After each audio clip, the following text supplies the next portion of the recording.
The modern world really is a strange place. Men can be women, diversity is somehow a strength, and those in power deem telling the truth to be hateful. There is a good reason the clown world meme has become so popular so quickly. It's the best way to describe a world that's operating completely outside reality. How else would you describe a society that literally allows biological males to compete against biological females, and calls anyone who disagrees that this is a good idea a bigot or something along those lines?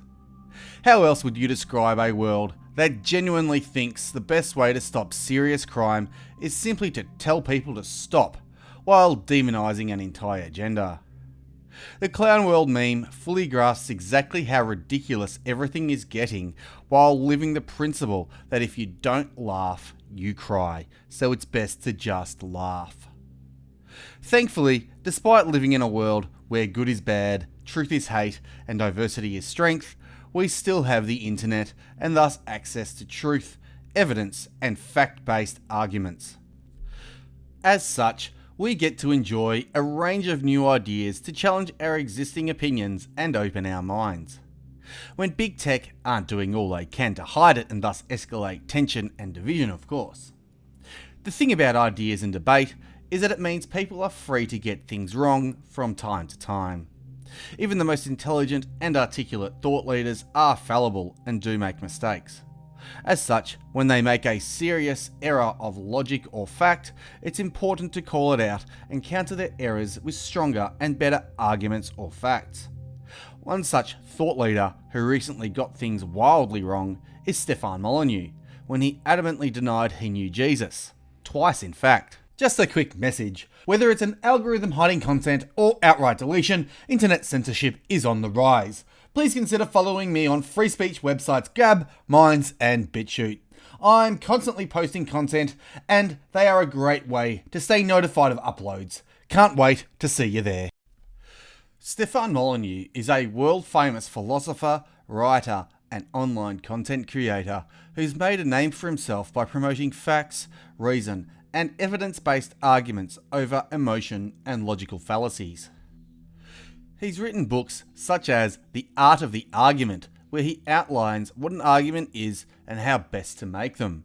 He's also written Universally Preferable Behaviour, a rational proof of secular ethics, where he outlines how to rationally prove some behaviour is moral while other behaviours aren't. There are many more books and a mountain of content, but you get the picture. Most people watching this video have probably watched at least one or two of his. His work is logical and his arguments generally well reasoned, which is why the left protested his trip to Melbourne. You can watch my vlog of this event after this video if you want, link in the description. However, this video isn't to fanboy and fawn over Molyneux's work. It's to call out a bad argument he recently made about European ethnic nationalism, otherwise known as WNs. And in case you were wondering, I didn't use the actual word because YouTube will probably demote this content if we do use them. Molyneux recently took to Twitter to denounce WNs as evil. He followed it up with a video that we will look at shortly, but the tweet went as follows, and I quote, "It's boring to rebut, but I have never claimed to be a WN. I have always championed the non-aggression principle, the NAP, which forbids the initiation of the use of force against others. The creation of an ethno-state violates the NAP, Co.Ag, end quote." There are a number of issues with this tweet, and we could break it down in detail, but as mentioned, Molyneux made a video a few days afterwards where he essentially repeated the same argument. Strangely, in the video, he points out something that probably should have made him stop and think a minute before commenting. Now, of course, another issue that comes up is this, again, the term is never defined, it's like extremism, and I think it's purposefully not defined, which is this White Supreme Pizza, or WNs, issue. That is indeed a very good question. What is a WN? After all, in his book, The Art of the Argument, Molyneux rightly stresses the importance of definitions. Therefore, wouldn't it be prudent to first define the idea before declaring outright that it violates the NAP? Sure, if you want to define it as nothing more than National Socialism, then his argument is indeed correct. Socialism is using state force to redistribute resources, thus it violates the NAP. But Socialismo Nacional has two components, one of both socialism and the other the establishment of an ethnically homogeneous nation. These are two completely different concepts. You can have one without the other. Indeed, quite often they are not only separate but at odds with one another. World socialism, otherwise known as communism for example, completely rejects national sovereignty. You cannot have one world government and nations. It just doesn't work. You could easily define a WN as someone who wants a territory where his or her own people, those of shared ancestry, something the Bible defines as a nation, are able to live as a supermajority by their own laws and customs. Even far-left globy-homey propaganda site Wikipedia defines WNs as, and I quote, a type of nacionalismo which espouses the belief that white people are a race and seeks to develop and maintain a white national identity. Its proponents identify with and are attached to the concept of a white nation. WNs say they seek to ensure the survival of the white race and the cultures of historically white states. They hold that white people should maintain their majority in majority white countries, maintain their political and economic dominance, and their cultures should be foremost. End quote. Nothing in that definition implies any act or belief that violates the NAP, even though the article itself desperately tries to do this. But let's get back to Stefan Molyneux. To be clear, you cannot want a stateless society and be a white nationalist. I mean, it's a contradictory position. This is just not true, unless of course you are talking about Socialismo Nacional, as mentioned earlier, in which case why not just call it that? There is no rule that says a society without a state wouldn't still band together to protect its own property and people. Anarcho-capitalism, aka a stateless society that Molyneux supports, simply means no rulers. It does not mean no borders. How else are people going to protect their own property from outsiders who want to steal it or take the land? Even if it's not ethnically homogenous, people are still going to have to protect their stuff somehow. We should also listen to famous Wh1te advocate Jared Taylor, who makes a very strong point. We are all supposed to be celebrating diversity, but look at the way white people and non-white people live. Do all the white people you know, do they have a multicultural experience day in, day out? No. They prefer to live in white communities. Churches, American churches, are a perfect example. 95% of the congregations are at least 85% one race, and many are 100% one race. Why is that? It's because no one has been trying. The government has not been fining churches that are not mixed. And when people are completely free to choose, they prefer to worship with people who are like themselves. There is nothing wrong with this. This is the natural human state, and we should build a society on a correct understanding of human nature rather than on some fantasy about what others would like us to be. The idea that a stateless society would result in anything but the formation of ethnically homogenous communities is absurd, because people naturally prefer their own. A stateless society, if possible, will always divide along ethnic, aka genetic lines. Sure, there might be a few outsiders here and there, but generally this is what would happen because this is human nature. It's literally built into our DNA. Search your feelings, look at the evidence, you know it to be true. Having other ethnicities in a geographical region is not a violation of the non-aggression principle. Well, yeah, that's correct, but for the most part, this isn't the argument made. The argument is that people of all ancestries, including European peoples, have the right to form self-determining nations that are ethnically homogenous and to defend them, also that white people do have ethnic interests. Besides, what is the mass importation of non-European peoples into a homogenous European territory through state policy without ever asking the direct permission of the people, other than a gross violation of the NAP? Self-defense is perfectly acceptable, and we as a people have the right to fix any damage caused by this violation and reverse any policy that might make us a minority in our own territories.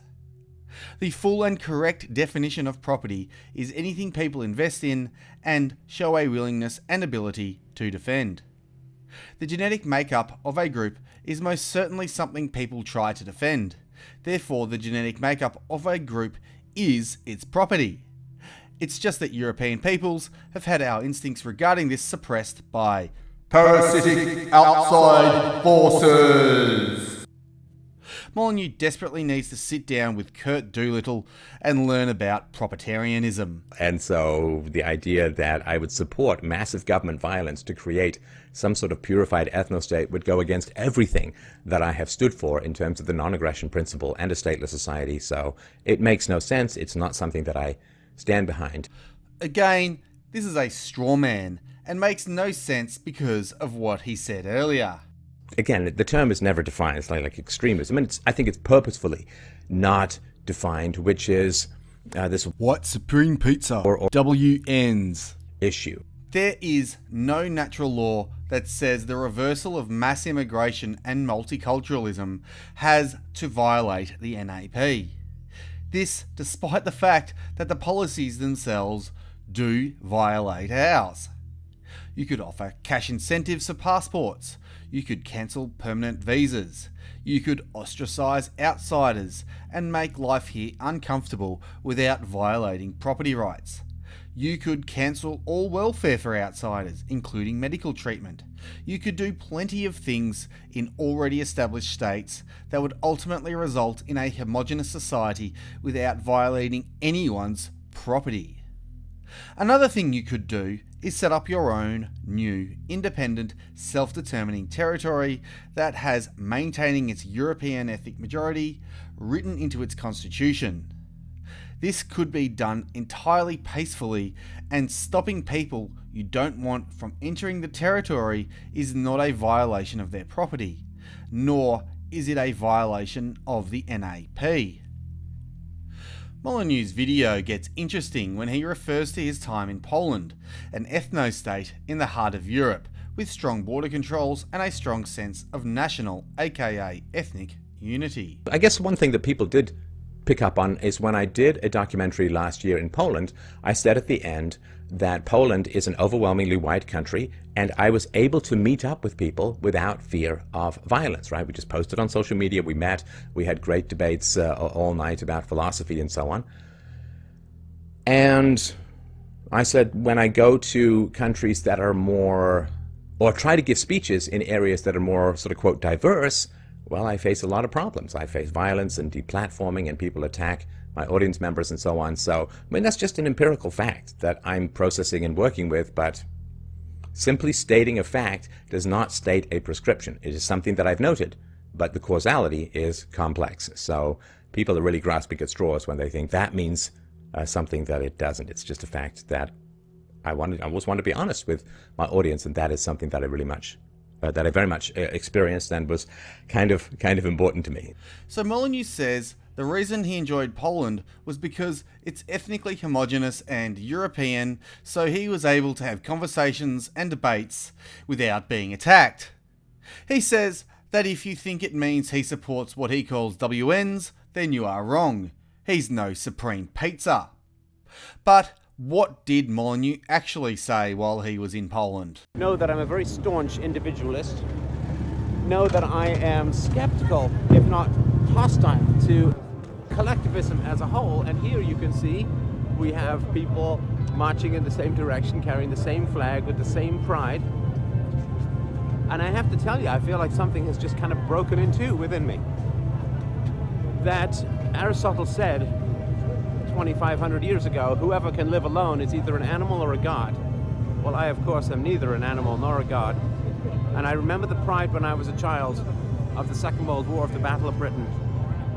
And the last few days here in Poland have just kind of shattered something within me, in that this sense of collective unity, this sense of collective pride, this sense of having a tribe, this sense of having a culture you can be proud of, has arisen within me. And I've never been to Poland before. My first name is Polish. I know there's family history, but I've never been to Poland before, and I can't tell you how strange a feeling it is that I have a sense of unity with people in a country I've never been to before.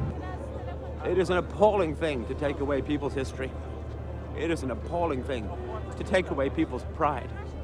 And it is an appalling thing to take away their unity, because I've never felt it more strongly than I do today. Together we stand, divided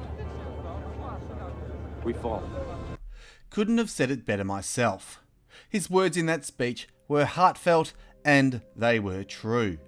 There is a lot to be said for true ethnic unity and the community and connection that comes with it, not to mention the safety and prosperity. We have an instinctual connection to our ancestors because, let's face it, we are our ancestors. We are their blood, they are within us, and the civilization we see around us is their legacy, their gift to us that we cannot simply just give away. It's not ours to do that. The diversity inflicted upon us is a great sin against our ancestors and all they fought and died for. It is a gross violation of our and their property rights. It is a direct violation of the NAP.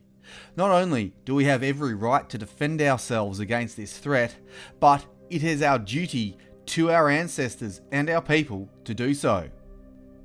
Molyneux is obviously a very intelligent man and, in my opinion, sincere in his desire and strategy to improve the world. So we really should give him the benefit of the doubt. As mentioned earlier, in his book The Art of the Argument, he rightly stresses the importance of definitions, yet in this case, he's taken a position against an ideology without first defining it. Before he denounces WNs, shouldn't he first state, or at least find out, who they are and what they stand for? He's failed to take his own advice and ultimately sets up a straw man on a loosely defined term while slandering a large group of people, albeit likely by accident. Had he actually attempted to define the term before commenting, he'd easily figure out that most people defined by the fake news media as WNs are simply individuals and groups fighting for the existence of our own people. Hell, that's how the globy homie Wikipedia belatedly define them. We have a right to defend our homelands and the great nations our ancestors died for and created. Fighting for your right to exist does not ever violate the NAP. In fact, failing to do so is pure cowardice or worse. All said, Molyneux's content is still good. He does respect the truth and everyone makes mistakes. So, in the unlikely event that he watches this video, I don't want him to think this is an attack on him personally. Telling the truth and respecting it is the basis of Western civilization. Natural law, aka God's law, is reasserting itself as we speak, and the paradigm is shifting with it. The question is not whether this transitioning is happening, it's how we manage it. We can do it with words, or we can do it the other way. I much prefer words. How about you? I hope you enjoyed this video, share the truth around, and I'll see ya when I see ya.